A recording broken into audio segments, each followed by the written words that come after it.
was a good friend, a close friend, Right. and you were friends with her husband as well. Right. And that's basically what happened to me too. Why would you or anyone have an affair with their friend's spouse? I think at the time, I know at the time, that I was close as I thought I would ever get to a family. I was a single mom at the time. I was sleeping on their couch at one point. You know, he would always say, your daughter needs a role model. Your daughter needs, you know, a father, and let me be that role model for her. You know, I was in that whole family environment, and I wanted what she had. And I felt like I had somebody who I didn't have to worry about what other woman he was with. Wow. So you're saying that being close to them is what made you vulnerable? Yes. Everything was very predictable. I knew exactly what was going on. So there was no real threat there. But weren't you worried that she was going to find out? Did that not scare you? It did. But Very not much enough. so. Not enough. Okay, not enough. So the needs you had were stronger than your fears of her finding out. Yes. I can say that I felt tremendous guilt. I was very torn when it came to my friend. And sometimes I just wasn't thinking. Were you jealous of her? Not of her. Okay. But of what she had. Okay. Very much so. And did you see her as somebody that was being stupid? Like, if she can't see this, then it serves her right? Or what? Yes and no. Yeah. Part of the thought was, she's allowing me to stay on her couch. She's helping me out. She's allowing her husband to be there for me. So that was the part that was tearing my heart out. Yeah, but because she trusted you. Right. She trusted you. Yes. So Yeah. why didn't you have the strength then to do the right thing at the moment? The fact of the matter is, my mentality at the time was to chew somebody's arm off if they had what I wanted. But I was agonizing over, how can I do this? Why don't I have the conscience I need to have? You were questioning yourself at the time, during Yes. it, okay? Yeah. So you knew it wasn't right. You went ahead anyway. Yes. Because it fulfilled something that was more overwhelming than the pain that your conscience was nagging.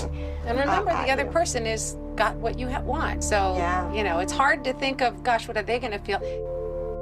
Okay. I mean, this is just honest. She trusted you, and that is why that happened. But I could see why the other woman who's a friend would say, well, you know, she really doesn't deserve this marriage anyway. You know, they're not getting along. You could make a lot of excuses. Maybe when you're in that state of mind, you do make excuses. Do you think maybe Yes, you you did do. make excuses for Absolutely. yourself? Absolutely. That was definitely part of it. Yes. But are there not stages along the way during, you know, betrayal where there are checkpoints, I guess you could Not say. the person that's coming from that place. So you couldn't see it. Is that what you're saying? I could see it. Right. I really felt I didn't have the power Control? to, yes. And that's the part I think you don't understand. And you never will. Maybe. The desperation to be long somewhere, Right. to be grounded, to say this is home, was too strong. To get a woman to have a conscience when they're doing something like that, it is, you know. Yeah, but then you did have the power to do something right about it after. You did, and you took your power back. Yes, I did stop it, and it did end, and she didn't know about it. It was, Right, you know, your because it was my conscience that got me into therapy, saying something's wrong. I keep doing these things. I know they're not right, and I followed through a little bit. You know, what's the end going to look like? You know, who am I going to end up with? I'm going to end up with this guy who is willing to cheat and lie to his wife, and do I really want that? Yes. You know, there were times, Shania, honestly, in the past 18 years, that I have questioned bad things that have happened to me and said, is this, you know, my consequence? Oh, are you paying for what you did? Absolutely. Oh.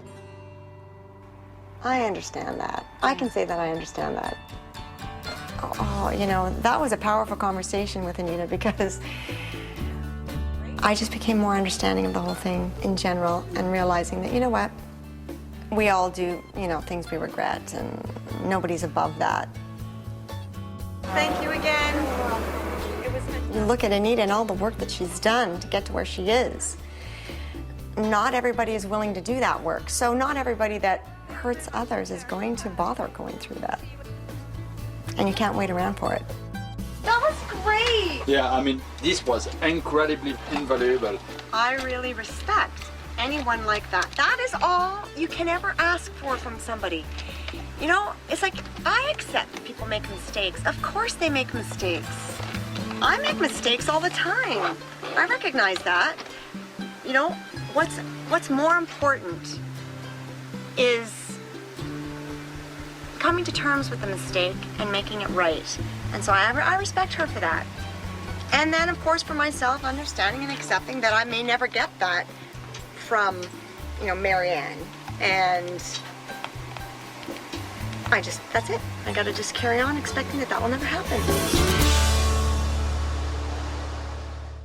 This is the room. It felt adventurous to escape and refocus with my voice. It's about as bad as it can be. See it in your eyes. Come on, ladies. Carrie. Oh, well, I wasn't ready.